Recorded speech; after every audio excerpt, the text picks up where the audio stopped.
ब्युरोक्रेसीको कुरा गरेर जानुभयो। ब्युरोक्रेसी भनेको के हो बुझ्ने गरी भन्नु पर्यो नि त। सरकारी कर्मचारीहरू भनेर उहाँलाई त तलब बढाइदिनु भएको छ। खोइ त हामी जस्तो मजदुरलाई खोइ गाडी भाडा बढ्यो, सब बढ्यो, राशन बढ्यो, हाम्रो बारेमा कसैले सोचेछ?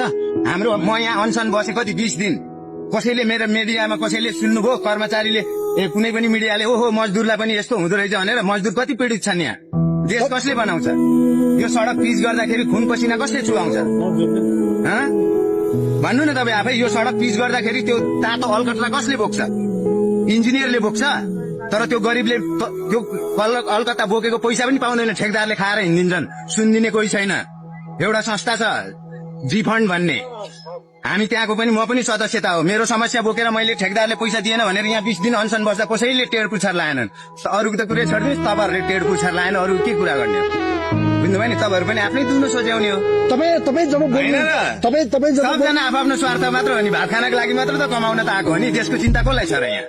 बोल्नेको पिठो बोक्छ क्या सर? बोल्नेको पिठो बिक्छ नि। हामीलाई त बोल्नै दिँदैन नि। गरिब हो कहाँ बोल्छ? यसले त यसरी हामी तपाईँको हामी यहाँ 20 दिनसम्म बस्या हो। नकुर्ने यस्ता कुराहरू बकम फुस्रे कुरा नगर्दा हुन्छ। हामी 20 दिन बस्या हो। दुनियाँले देखाएको छ यहाँ हाम्रो रेकर्ड गएको छ। सिंहदरबारमा पुलिसहरू यहीँ छन्। म कति दिन बस्यो भन्ने थाहा भएको। हामी चाहिँ यहाँनिर एक्लै धर्ना बस्दा चाहिँ हाम्रो चाहिँ सुनिदिने कोही छैन भन्दा त यहाँ अनि बकम फुस्रेहरू चाहिँ आएर यहाँनिर अकुपाई गरेर बस्ने माइती घर ओरिजिनल पीडितहरू छैन। तपाईँले भन्न खोज्नु उहाँहरूले अनसन बस्न मिल्दैन भन्नुभयो हो? मिल्छ, जायज कुरामा बस्नुपर्छ भन्न खोजेँ मैले। बुझ्नुभयो? पक्षपात गरेर बाँदरलाई मात्र जोगाऊ, गोरुलाई जोगाऊ, कुकुरलाई मात्र होइन, हरेकलाई जोगाउनु पर्छ। हामी भनेको मान्छे हो, बुद्धको देशमा जन्मेको मान्छे हो, बुद्धको बाटोमा हिँड्नुपर्छ। काटमार कसैलाई गर्न पाइँदैन, त्यो पक्षपात पनि गर्न पाइँदैन भन्न खोजेँ अब मैले चाहिँ। बुझ्नुभयो? अहिले पनि तपाईँ माइती घरमा हुनुहुन्छ? माइती घरमै छु नि, तमासा हेर्न आएको।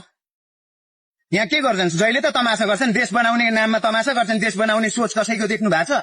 एकले अर्कालाई दोष लगाछन्, त्यसलाई जेल हाल, त्यसलाई जेल हाल। ती जेल हालेहरूलाई चाहिँ मैले मेरो बुढी बच्चालाई चाहिँ पाल्न सकेको छैन, तिनीहरूलाई चाहिँ मैले कर तिरेर पालिरहनु पर्ने? हरेक सरकार यहाँ बदल्यो, सबले त कसै न कसैलाई कारवाही गर्छु भनेर आए, सबलाई जेल हाले। जेलमा हालेर चाहिँ त्यसले त्यहाँ कमाएर खान्छ, हामीले पाल्नु पर्दैन? म चाहिँ मरिमरि हातमा ठेला उठाएर मेरो बुढी बच्चा पाल्ने कि तिनीहरूलाई पाल्दै बस्ने?